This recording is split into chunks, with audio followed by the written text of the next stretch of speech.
here locally in the community. Make sure y'all go check out Kneecap Body by Jeremy Jones.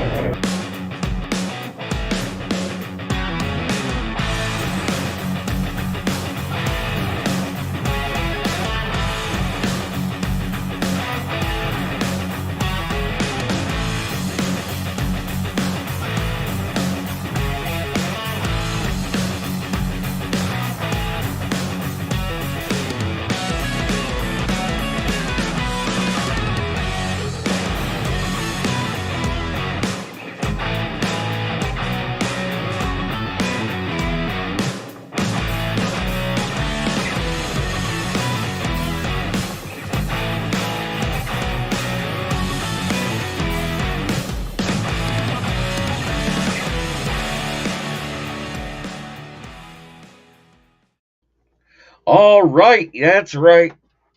It is the Monday mashup. Von Doom can't join me, but you know what? I'm going to talk about it anyways. Injuries, I don't care what team it has injuries anymore. We can't sit there and assume because they're injured they'll be an easy team, because as we can see, this is the NFL. Death players rise up and play well. That Idzian that played in place of Winfield, they didn't miss him much. He got them an interception. So I will say that A.J. Brown just went down in the Philly game. I hope he'll be okay. But we do have some Lions news that came out, and one in particular came out of the Hall of Fame. Taylor Decker's uniform that he wore in Week 1 was actually put on display in the Hall of Fame. How amazing is that? That's cool as hell. Good evening, JB. What's happening? No, just talking a little football. I have a few screenshots. Well, let's start with the good one. Jaden Daniels this weekend. 23 of 29, 226 yards, 0 touchdowns, 0 interceptions, 44 rush yards, and a 99.1 passer rating when he beat the Giants. Now, Bo Nix, 20 of 35, 246 yards, 0 passing downs, 2 interceptions, 25 rush yards, a 55.2 passer rating. And then there's Caleb Williams last night, which it's better than Week 1, 100%. 24 of 37, 174 passing yards, 0 passing touchdowns,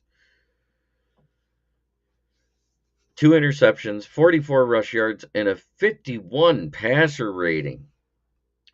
Now, I do have the greatest troll meme about it. Thank you, Ricky. 0 touchdowns, tied for last. 267 yards, second to last. 2 interceptions.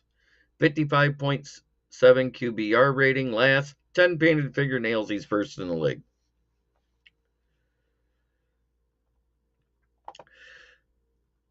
But all 3 quarterbacks have combined for less than 300 yards passing and 6 interceptions total and 0 touchdowns. So there's that to think about too. And James Burgess, I actually agree with you. I didn't like the side-to-side play calling. Personal opinion, we'll get that fixed. If only Hutch had shown. Oh, yeah. Love it. Mr. Patrick Mahomes Jr., right? No chance. Fuck the Bears. Yeah, I hear you. But at the same time, 35 career games, Aiden Hutchinson has more sacks than Lawrence Taylor, QB hits than Aaron Donald, tackles for loss than Julius Peppers, pressures than Nick Bosa, tackles than Strahan, pass breakups than Myles Garrett, forced fumbles than Reggie White, and more interceptions than TJ Watt through 35 games.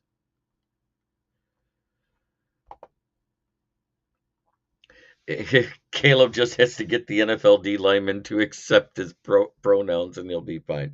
I'm going to say this. There's a key stat in there from last night that I want to talk about. He was 23 of 37. That's 14 incompletions, 2 of those being the interceptions, right? And even the announcers talked about this. Last night, Caleb Williams, when he wasn't pressured and they played zone defense, he didn't miss a pass. He was 23 of 23. They had 14 pressures, 7 sacks, and those were his 14 incompletions and his 2 interceptions.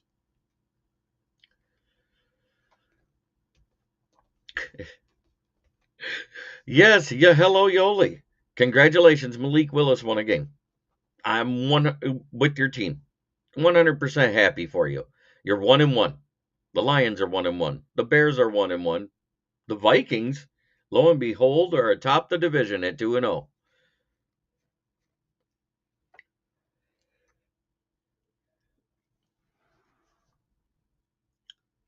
Yeah, and also Tim Patrick hands are still the same vice grips they used to be. Hope the scar tissue holds up. Amen.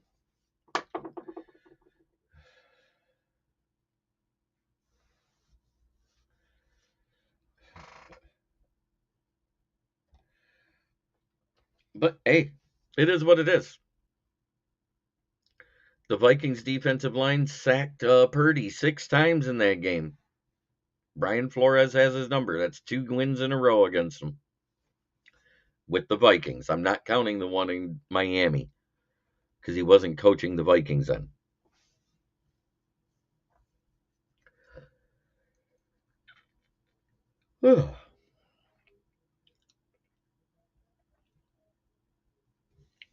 You know, we held the Bucks to 216 yards total.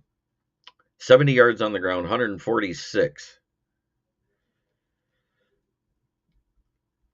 Oh, I know all about shit in Shinola. Shitsfield and Shinola. I've heard that routine. The Bears' O-line is somewhere south of Shitsfield and bordering Shinola. Ask George Carlin what that means. He'll tell you. If I could, I would. But I don't have a speed dial to heaven. Or hell. I don't know which one he'd be in. But the Giants set a record yesterday in the NFL. The first team to score 3 touchdowns and lose to a team that didn't score a touchdown. Snatching defeat from the jaws of victory. All because their kicker was sick. They played him anyways. He ended up pulling a hammy. He might be done for the year. Amen, SJB.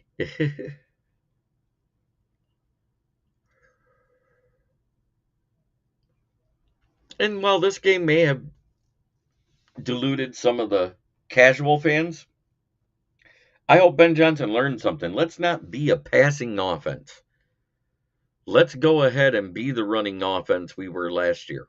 We were the 5th best passing league because the play action and everything else worked so good when the run game was working. We were not a balanced offense. Usually it's run the ball 25 to 30 times, throw the ball 30 to 35 times. I'm fine with those numbers, even up to 40. When you're talking about 55 passes, that includes the one from Jack Fox, and 27 rushes total, with 2 of those being Jared Goff.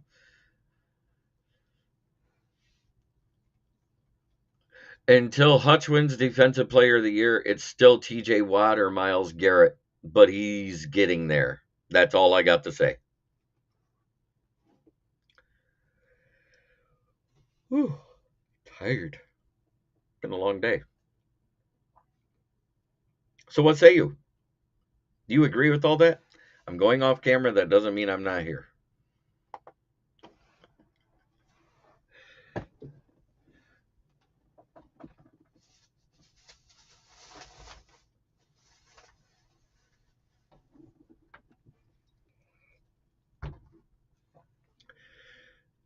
And Smoking Dad has entered the chat. Hello, sir. How are you? I was more than a little miffed at David and Sam wearing Harry Potter's Inviso cloak. Yeah, I love it. Oh, but Smoking Dad is here.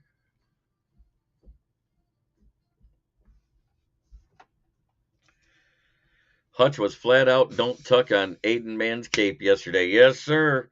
4.5 sacks. And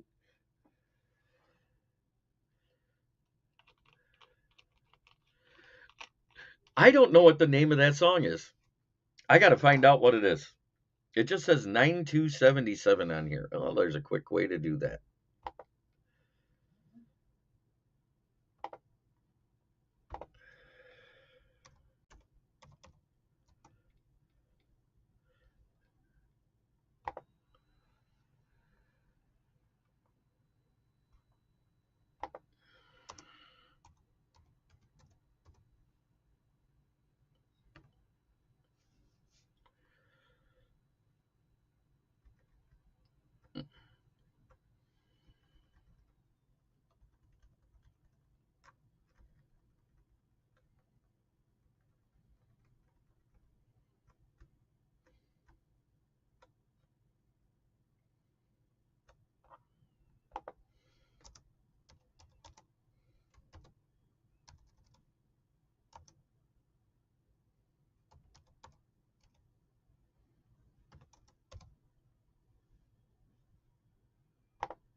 Hmm.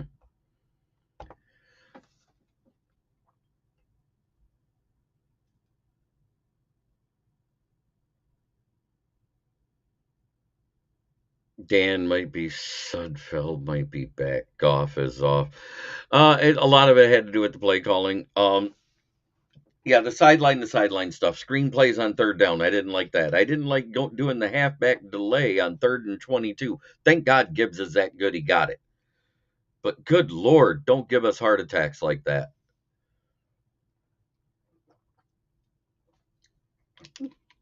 It it literally shocked me on that play call. Glad it worked. It evidently shocked their defense too. But the outside runs were working, the interior runs weren't working because somehow David Montgomery disappeared in the second half. Um, did he have to go in the TARDIS with Doctor Who and travel to another dimension? I'm trying to figure out what happened because he just wasn't in the game. The pass from Jack Fox to Vaki was amazing. That was a great fourth down. And then turn around and have to run another fourth down in a spot where they could have kicked it from. No, I think DC's changed his play calling and they're just teeing off on the pass. I just didn't get the play calling at all. I 55 passes, 27 rushes. It's not a good disparity. That is not conducive to winning football. Normally, it's under 40 passes for Goff and about 25 to 35 rushes for the running plays. And we haven't seen that yet. I don't get it.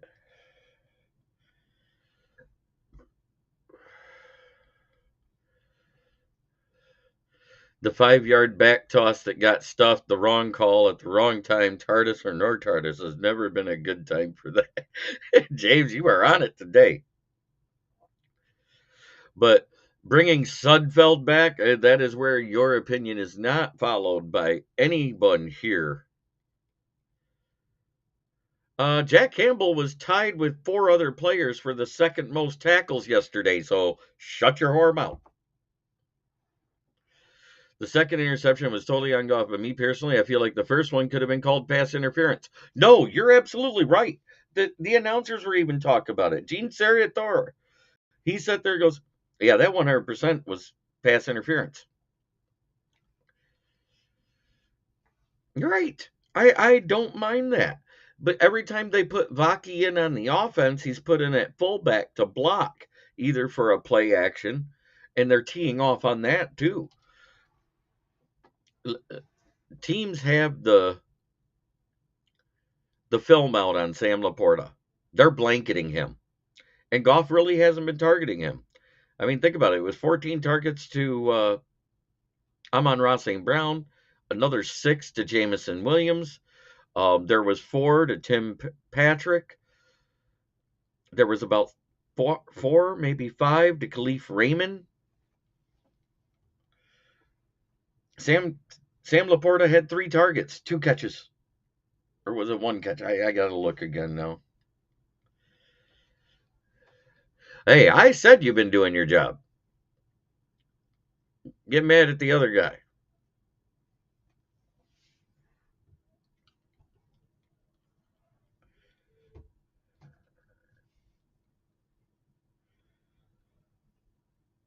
I mean, we led in every statistical category but the scoreboard. I don't get it. I've never seen. Well, we saw it last week. That's what the Lions did to the Rams.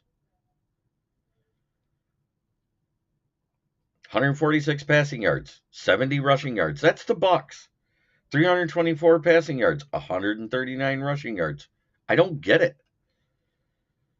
26 first downs for Detroit, 14 for the Bucks. 2 of 10 on third down. We were 7 of 17. 3 of 5 on fourth down. They didn't try one. 5 sacks allowed by the Bucks, none for the Lions. Not saying Goff wasn't pressured, because that would be a lie. He was pressured about 11 times, with the majority of them coming from Frank Ragnow and Graham Glasgow. Panay and Sewell each had 1. That's 2. Zietler had none. The rest came from Glasgow and Ragnow.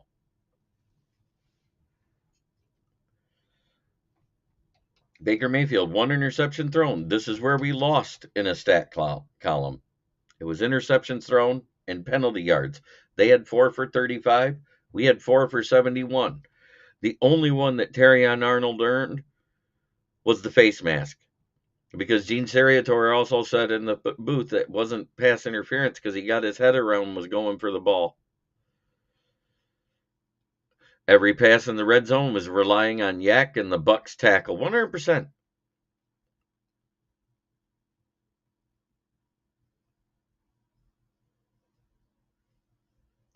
Chris Foster, Beard will win this.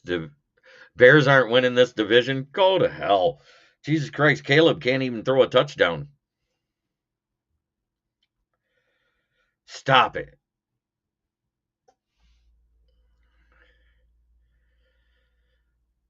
They didn't figure St. Brown out. He had 110 receiving yards yesterday.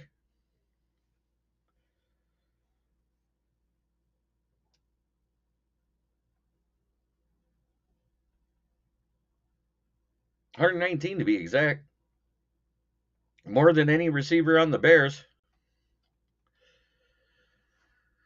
With all the talent on that offense and that line, they should be able to dictate their will against teams, but they're not calling the right plays. I don't know what it is. I don't know what Ben Johnson is doing.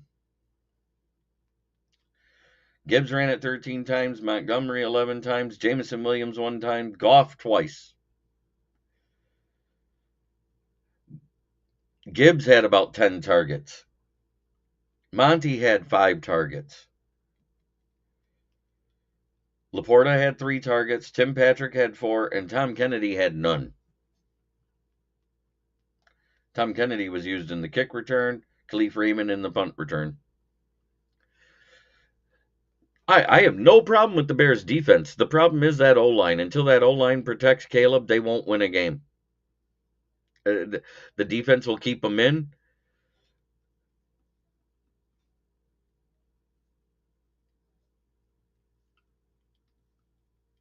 But our defense kept us in this game. But when you're passing that much and playing from behind, I don't like it. I know we are fine. I'm not panicking that way. I just want Ben Johnson to bend over, grab his ears, and make a loud popping noise, and get back to calling the games like he has been the last 2 years. Because this cute artsy fartsy passing thing he's doing ain't working. We work better with the run to set up the. I don't see you guys winning 13 games. I see you guys lucky to win 7 this year right now, the way Caleb's playing.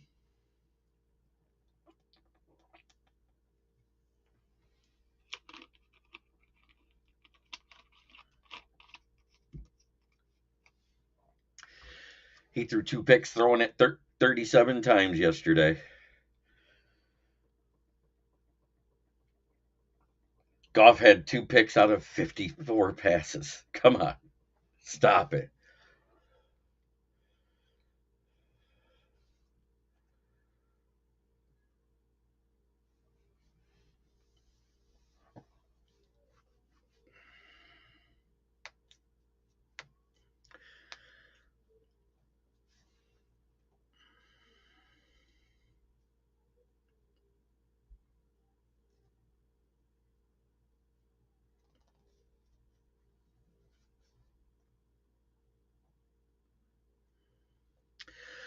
Um, Unfortunately, Andy Dalton's already played for Carolina 2 years ago, and oh, yeah, that one-handed grab was beautiful.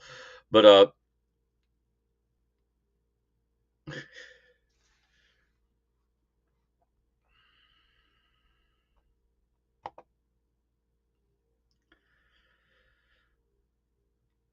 there you go. 267 yards, second to last, 2 interceptions, tied with the other 3 rookies. 55.7 QB rating, last in the NFL.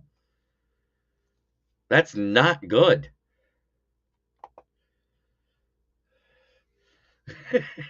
James.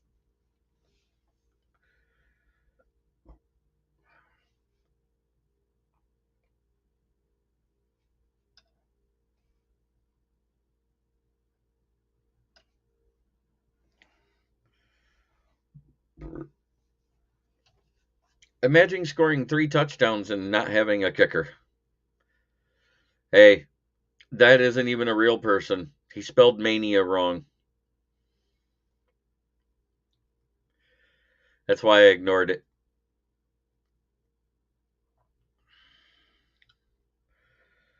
He spelled it mania.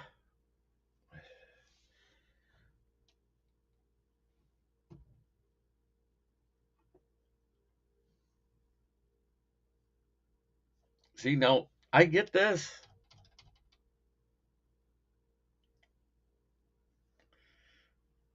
Both teams were 50% in third down efficiency in the Giants and Commanders game. I'm going to talk about it even though Von Doom isn't here.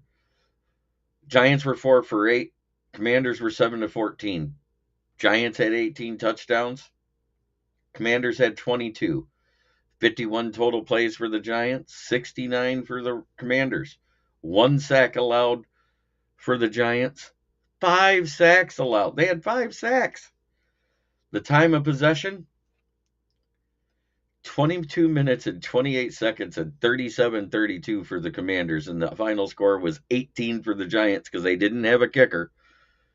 And 21 for the Commanders because that's all they did was kick field goals, I believe. Let me go check the player stats. Not 1 touchdown offensively.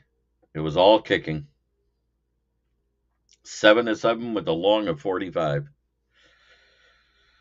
Goff doesn't have to go.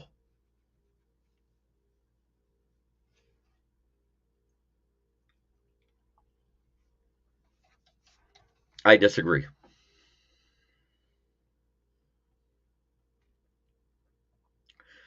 But that's those 2 games in a nutshell. The Lions loss and the Giants loss. Hell, Jake Bates was a star of the game. He went 3 for 3 and got his extra point. He was 10 of our offensive points.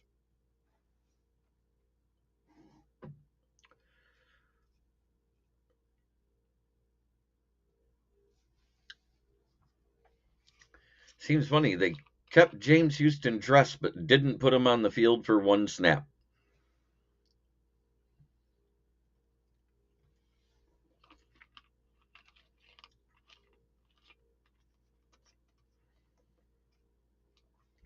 Maybe. No, it's a fake David Pike.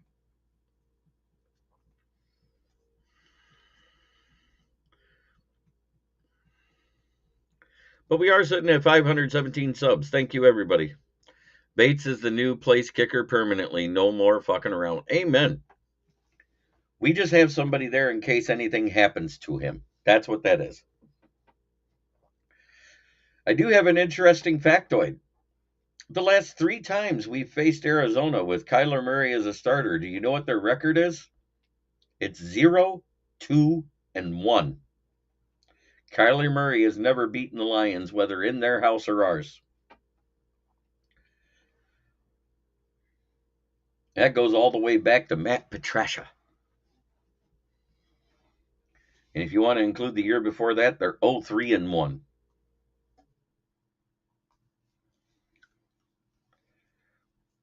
Then if you go to 2008, oh, damn, that's 0-5-1. 0-4-1, I mean. So the Lions have had Arizona's number. Will we this week? That remains to be seen. As long as we're limiting the passing yards, and please, for the love of God, use the containment blitz to keep Murray inside the pocket. Because when he gets outside the pocket, he's dangerous.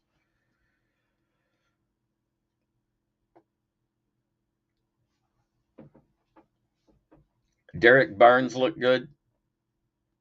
Yeah, I would give him an honorable mention for a defensive player for the top three. The top three was Aiden Hutchinson, Levi Onwuzurike, and DJ Reader.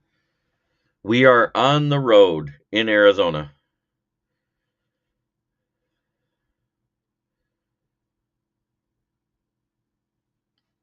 I'll go one step further. The game we beat Arizona, we were 10-1, and we had one win as the actual turning point for this Lions team. Yes, it was. And I believe that was here, right? We played at Ford Field. Branch played very well. He had a pick. Holy crap. I stopped watching it.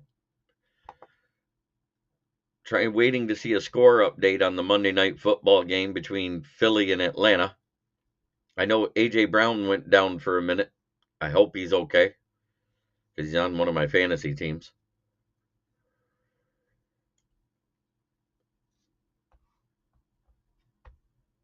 It's 7-3 with Philly leading.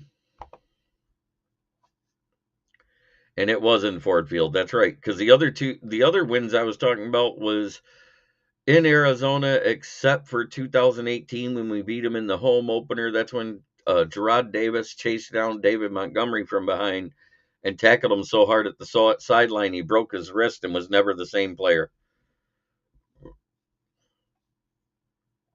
Yep. This is true. With a pass defended. Yep.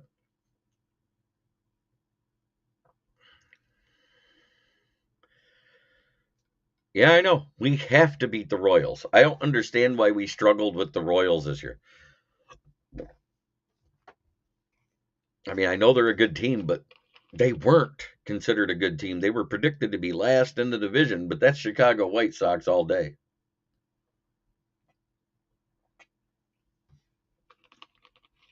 That team is straight booty cheeks.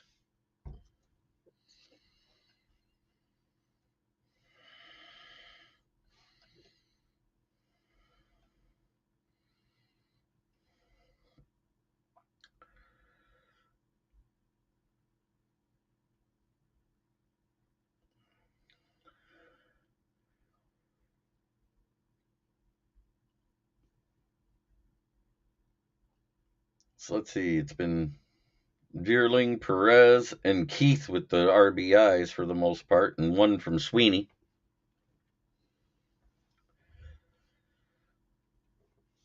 Got a runner on second with one out right now. Let's get it.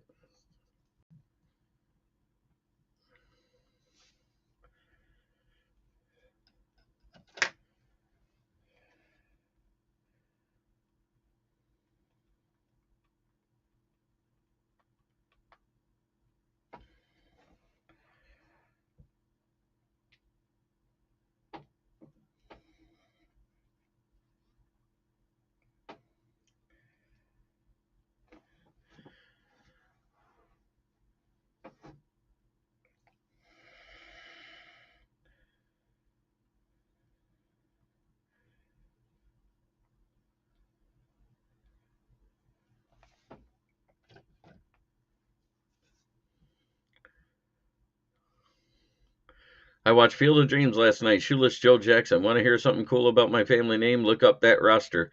The one name on that White Sox team was Eddie Saccott. He's my great grandfather. He threw them games for the White Sox too.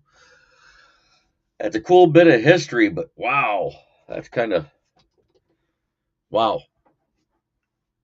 It's awesome he's family, but they were blackballed from the major league over that, including Shoeless Joe Jackson, which should have never happened.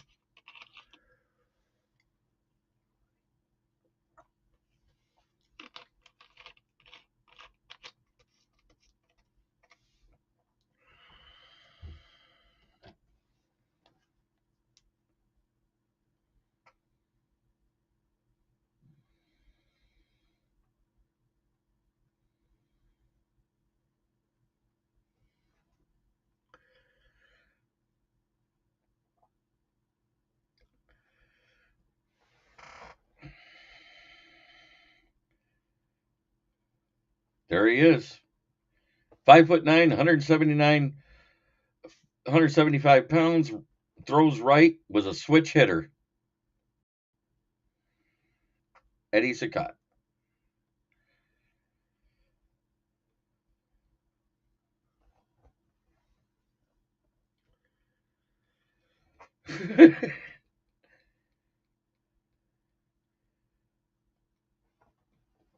Do you know who he got his start in the major leagues with, Ricky? Because I do. His teammate that year is actually in the Hall of Fame. Saccott was 21 years old when he broke in the major leagues on September 3rd, 1905. What team was it?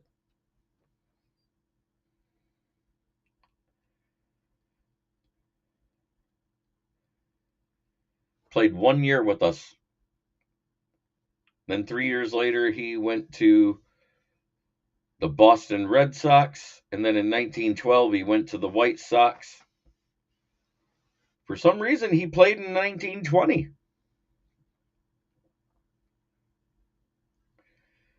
He was a pitcher.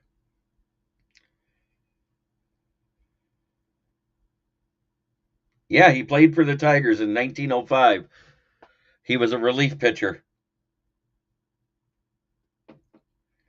He went, oh, he actually was a starter. He had 18 innings pitched because they didn't have closers back then. He went 1-on-1 with a 500 win percent and a 3.5 ERA. He had one complete game, it says here, but I don't get that. Batter's face was 75. Hits were 25 against him. 7 earned runs. 8 runs total. And 5 walks. Strikeouts was 6 that year.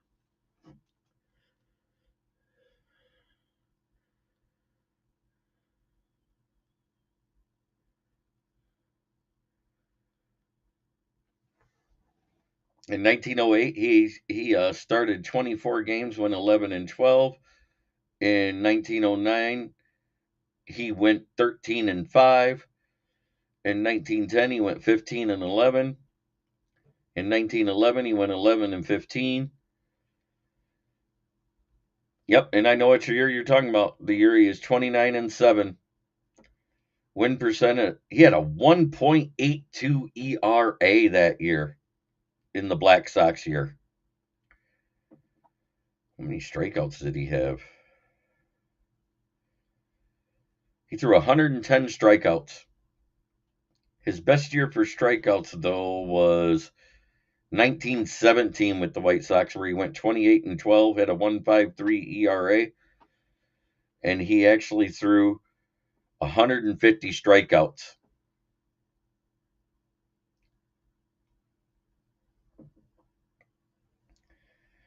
Let's see, what was his batting average? Because he did actually, back then they batted, oh, he was above the Mendoza line. He was better than Javi Baez.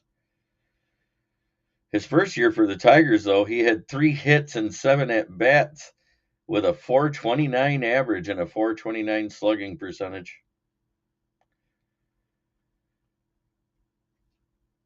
His lifetime batting average was 186. He had 1,062 at-bats with 198 hits.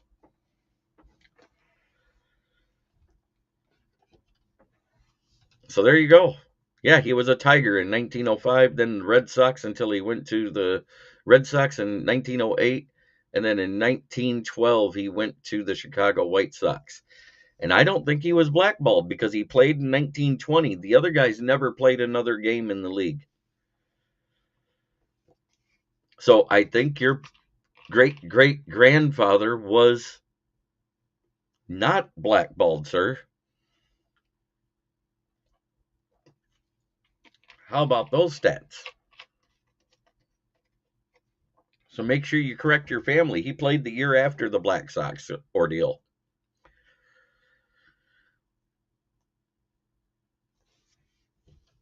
Tim Lawler was a nice hitting pitcher before Otani reminded us of George Babe Ruth. 100% on that. Holy smokes, that guy's a beast. He never hit a home run, but he had 24 doubles and 3 triples, so he must have had some wheels. He was walked 88 times. He had 58 RBIs in his career. He was hit by pitch 3 times and had a slugging percentage of .215. Oh, look at this. Got my buddy here. It's Statmaster Greg Rice off the West Coast. How's it going, brother? Doing all right, Jeremy. Just watching this Eagles-Falcons game. It's halftime right now. Bijan Robinson, man. This kid's going to be something special. Look, we're blessed with Gibbs, man, but just watching Bijan, man, this kid can play too. Absolutely. I know. I got it unmuted, so I'm watching it too. Absolutely, brother. So how was your day today? I know you said you slept in, so that had to be good. Yeah, I'm going to be honest with you, Jeremy. It felt amazing. I had no plans on sleeping till almost 1:45, 2 in the afternoon, but you know what had happened? And it wasn't a bad thing. So, helps kind of, the day after, Jeremy, kind of puts things in retrospective. It was a tough loss yesterday's game, but you know what? Those Bucs are a damn good team. They're well coached. Todd Bowles has been a factor. I know some Lions fans, we've seen it in the social media with some of the injuries they had. Some Lions fans were expecting us to kind of roll over this team. Let's not forget this team was a division champion. Granted, it's the NFC South. Well coached, and Baker Mayfield is playing some of the best football of his life. So, well, you read my article. Was it not spot on? I said at best we'd win by a touchdown. If it all went bad, we'd lose by 4. Yeah, and that was well put, well articulated, Jeremy. Look, I know a lot of us, and deservedly so, me and you, we look at our team, our Detroit Lions, as conference contenders, and that we are. But it really is. I hate sticking to this cliche, but any given Sunday, especially with a team the caliber of the Buccaneers, right. Me and you, Jeremy, we discussed some of the things we did well, and a shout out to Aiden Hutchinson. My God, that man is a monster. I'm going to go ahead and slide him into that elite tier of pass rushers you have. You got your Myles Garrett, your TJ Watts, your Crosbys, your Parsons, your Bosas. Look, Aiden Hutchinson is right there. You want to see the stats on why he should be right there? Because I actually have a screenshot for you. I'd love it, Jeremy. And I'm on board with him. Through 35 games, Aiden Hutchinson has more sacks than Lawrence Taylor, QB hits than Aaron Donald, tackles for loss than Julius Peppers, pressures than Nick Bosa, tackles than Michael Strahan, pass breakups than Myles Garrett, forced fumbles than Reggie White, and interceptions than TJ Watt. My God, that is a laundry list of celebrated, not only modern players, but accomplished legends. It doesn't get any better than that. Shout out to Aiden Hutchinson. On the flip side, Jeremy, my God, did we miss Davenport? We really did, man. Josh Pascal, someone me and you have discussed, Jeremy. We've been waiting for him to take that next step. He almost got a sack against the Bucs. Yep. It just, I don't know, man. I hate the fact that they did the 4.5 thing to Aiden Hutchinson because Levi Onwuzurike just got his hand on Baker Mayfield on that sack. Yeah, I see that. But we did have something cool out of the last 2 weeks, though. With that win over the Rams, did you know that they put Taylor Decker's uniform on display for that win in the Hall of Fame this week? Really? Right here. Wow. That's from the Hall of Fame on Instagram. Wow. That is amazing. Unreal. And Jeremy, you and I, look, let's be real here. The Detroit Lions have been insufferable. I've been a fan since 1990. You've been a fan before me. You have seen this team at its absolute worst. And the fact that, yeah, it came off a tough loss, but the fact that we're getting the recognition, not only just from Lions, oh, it's Lions fans being homers. You can ask a lot of people around the league, man. We are really looked at as conference contenders, and deservedly so. Brad Holmes has done an amazing job. I mean, look at the Kyle from NFL Network. He Yeah, literally said, "This is the year it's going to be Lions versus Bills," and sorry, Bills fans, the Lions win. I agree, Jeremy. I could definitely see an 0-5. Definitely see an 0-5, man. I had to die laughing when I watched it because I was like, "Did he really just predict that?" Oh, that you know But what though? Shout out to Bills fans. They've been dedicated and loyal for a long time yeah, too, Jeremy. Gotta yeah. love the But Mafia. Ricky Sakat here in the chat on Facebook. Uh, his great great grandfather was Eddie Sakat, pitcher for the Black Sox in 1919. Holy smokes. Wow, man. Hats You off to want to you. hear What a something crazy? legacy. So let's listen to this. In 1919, he went 29-7 Wow. with a 1.82 ERA. That's incredible, Jeremy. Unreal. Hey, So I shout out looked to it the up for legacy. him, and he said he thought he was blackballed with the rest of the Black Sox, but Yeah. he played in 1920, which means he wasn't blackballed. Nice. I'm glad to hear that, Jeremy. So he actually went 21-10 his last year in the league as a starter. That's incredible. And Absolutely incredible. his ERA wasn't bad. It was 3.26. His lifetime ERA with his wins and losses.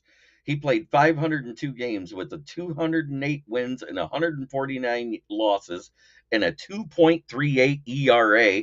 And he started his career in 1905 with the Detroit Tigers. Incredible career stats. Wow, that's powerful. Ricky says, "Too bad I can't even get the ball to home plate. I didn't even get a single one off one of his jeans. I suck." It's No, hey, yeah, it's an amazing thing to have that in the history of your family. And yeah, the fact that absolutely. he played in 1920, you should be proud he wasn't included in those Black Sox. Exactly. Absolutely. And you know, it takes, you know, pitching takes a lot of the same of that quarterbacks do, you know. And a shout out to anybody that can pitch the ball. Jeremy, I played baseball all my life, then got into softball. I didn't have the arm strength, so I only played second baseman.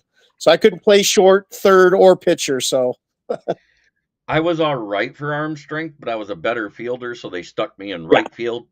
nice. So I That's so right. my job was to hit the second baseman or the first baseman to get it home. Yep. But Nice, Jeremy. my claim to fame is that in JV baseball, I played with Tigers' first round pick in 1988, Scott Aldred out of Montrose. Nice. And I was the See, only kid on the team that took him for yard in practice.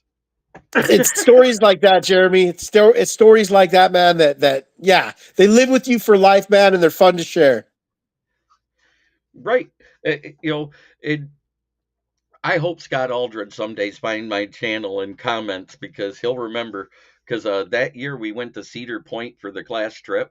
You Yeah. remember the old pitching thing? Yes, I do. He was up there showing off for the girls, throwing, which is impressive at 14 Yeah. and 15 years old to be throwing 84 and 85 miles an Oh, hour. absolutely. So I never tried to be a pitcher. My first two pitches didn't even hit that thing where it would register it because it wasn't close enough to that glove where the camera was aimed. But the last one, he said, "This has to be a mistake." He goes, "Why?" He goes, "You just threw 88 miles an hour and it was up on the screen." The Ooh, little LED. yeah, And Scott nice. Aldred just looks at me and goes, That's great, man. Nice.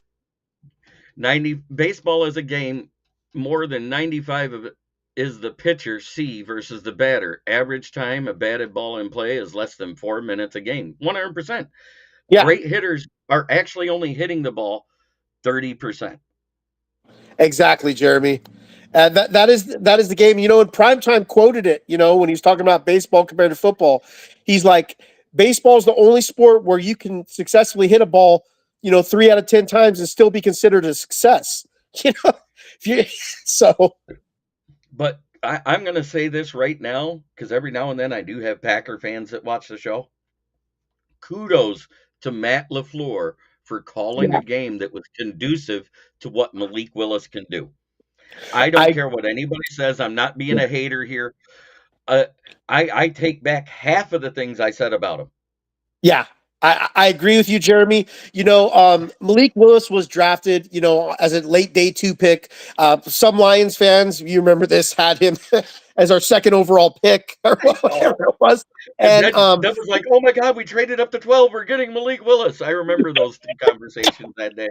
Weren't you on my draft stream that day? Yeah, absolutely. And Jeremy, in all honesty, we knew the reality of it. He's a complete developmental guy. This is a guy that essentially needs that Jordan Love type of upbringing. It's going to take him 3-4 years, get acclimated to the pro game. But Matt LaFleur, the way he adjusted his game plan, but his playbook fit it, like you said, to Malik Willis's strengths. They just absolutely ran the ball down their throat. Josh Jacobs looked like the Josh Jacobs.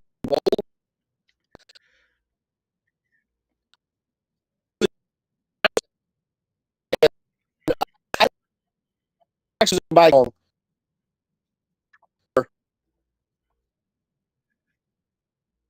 Oh, 100%. Am I breaking up to you, or are you the one breaking up, Greg? Oh, I'm sorry if yeah, and then Yep, shout I out was to the just making Vikings, sure. man. Yeah, Yeah, shout out to Vikings Vikings. 2-0 Yeah. atop the division right now. Hey, and we all said coming into this season, we knew the defense was good. The Yeah. secondary was a question mark, and the Yep. quarterback was the question marks. But as Yeah. long as that front seven is playing just like that, Yeah. that secondary is going to be fine. Exactly. They always say, and it works vice versa. A secondary's best friend is the pass rush, and a pass rush best friend is the secondary. And it really works either way, man. But Brian Flores, man, he's an aggressive coach. We've seen it for years now. I don't think he quite has the caliber corners he wants. They did sign an Adrian Gilmore, but you know what? Gilmore's adequate. He's not what he used to be. We all know that, but he's adequate enough to hang on to players to give that some of those exotic blitz schemes a chance. Just my observation from what I've seen, it seems like they're using him right. It looks like Gilmore's playing more of the zone corner on one side, and Byron Murphy is the guy in man coverage. And I said if they can somehow pull that off, and that's hard for a defensive coordinator to adjust to. Absolutely. Because that's what Gilmore is at his age. He's lost a step. He doesn't have those change of directions. He's not going to keep up with those fast wide receiver 1s and 2s when they're on that side. No, it's well put, Jeremy. Yeah, you're relying more at his age. You're relying more on instincts than you are physical play. All he has to do is backpedal and watch the quarterback's eyes, and if he's going his way, get in front of the receiver. That's his job. Yep. Yes, sir. So, and here's.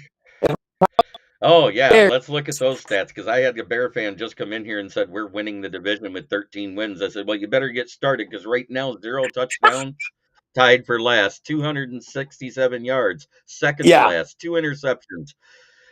And that's every rookie quarterback this season so far has 2 interceptions each through 2 games.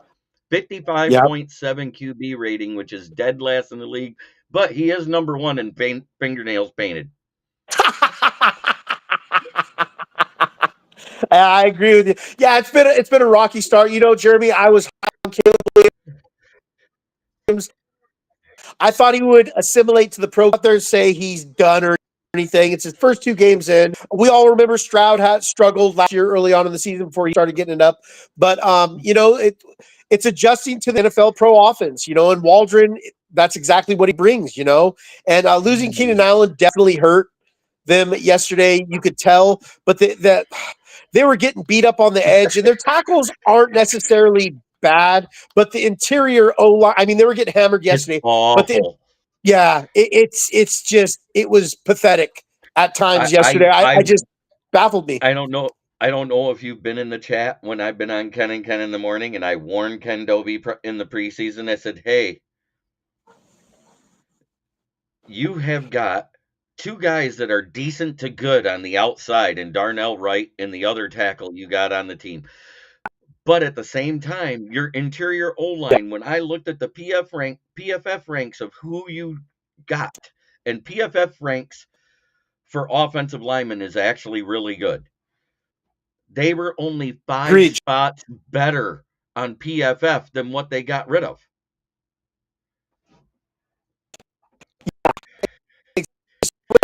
It's looking like a down. But I know there was a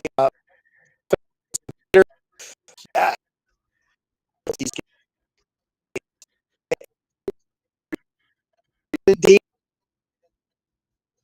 on the Awful. yard side. Caleb Williams game play.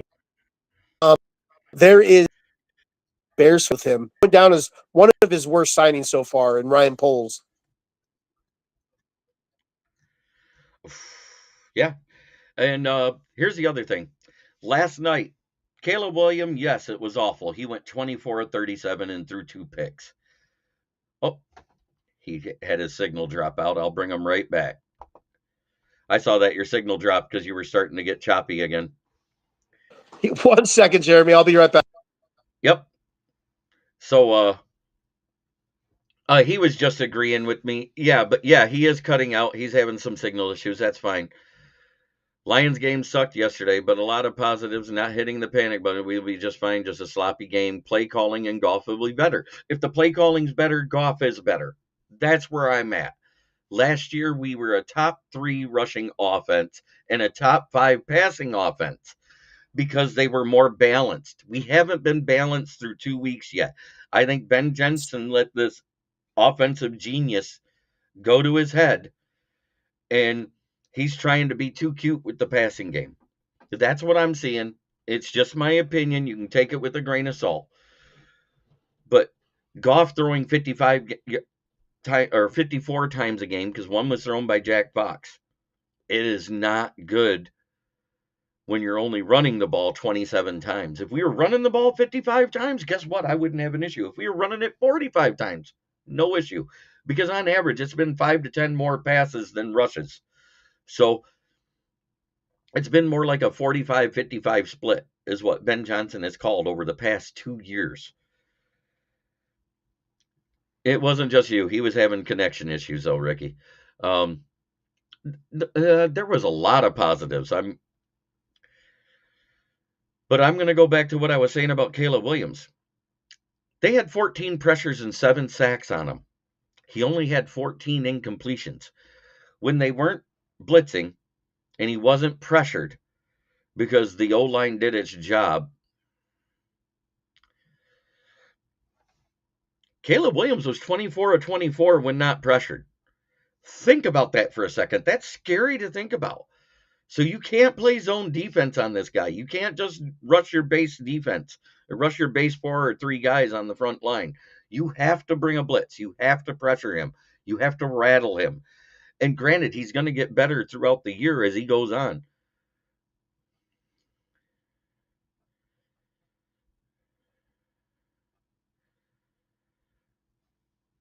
Ricky Scott, the only time we should be throwing 55 times a game is if something horribly goes wrong and we are down 28 to nothing early. The game was close all game long. Got to control the clock and run the ball. I agree 100%. Play calling was way off.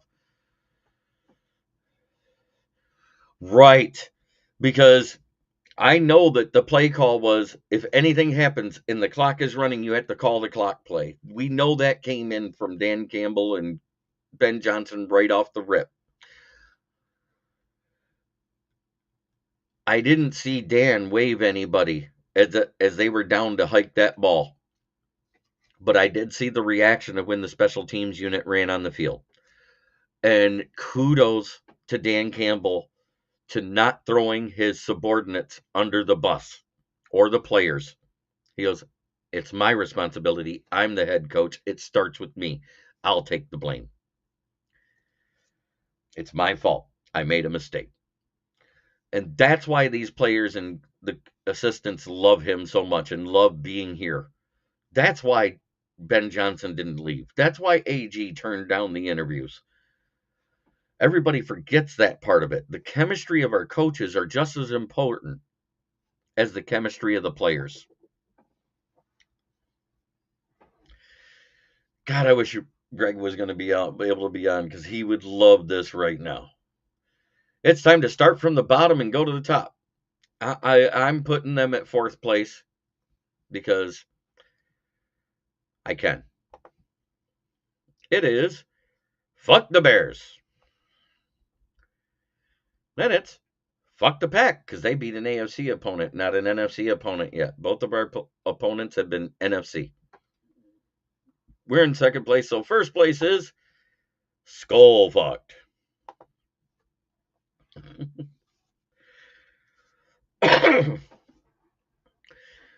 But it was an amazing and a frustrating game to watch at the same time. To see the defense do so well and the offense couldn't get it going is what made it frustrating. The second Goff 100% was on Goff. He was under pressure. He just threw it up, and it looked awful.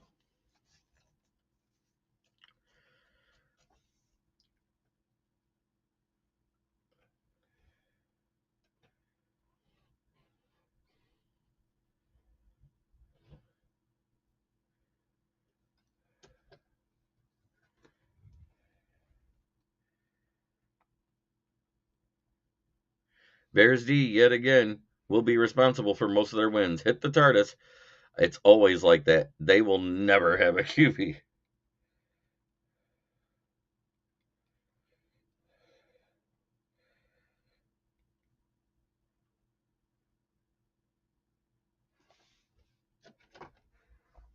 So let's get the update before I do the other sponsor. Oh, they're in an ad, so that's over. Not doing that. They're probably at halftime right now. But try every day to be a better person than you were the day before. That's the only way to make the world a better place. It starts right here. But right now, we got to talk about my sponsor that pays me. And that's Brandon Service right here at the corner of South Grand Traverse and West Atherton Road, 602 West Atherton Road. Where? In Flint, Michigan. Flint.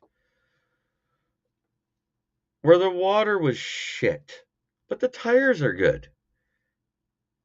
Used tires starting at $40 a piece. If you need new tires, please call 810-233-8230. Talk to George, Red, or myself. If you mention this ad, you will get $10 off your set of tires. Grossman played in a Super Bowl. Did he actually play? I think he played a half of a Super Bowl, then rode a bike for the other half, if I remember right. Wasn't that him? Smoking a cigarette, riding the stationary bike? But that being said, it's been a wonderful night. We had some good football. I'm going to watch the other half of this game. Brandon's don't drink the water, but get the tires. Thank you for the show, JB. This was a great one. See you tomorrow afternoon, brother. Hey, Ricky, I'm glad I could put a smile on your face. And like I said, when I saw that he played in 1920, that means he was not a part of the Black Sox part. He was just a part of the team. So I wanted to make sure I told you that he played in 1920, because that's key. It's very important. And he played the entire season. I just think he retired out of baseball. So congratulations to your great-great-grandfather, Eddie Saccott, on being a good pitcher back in a time when there was some guys that could rake the ball. Thanks, everybody, and we'll see you tomorrow at noon. Have a great evening.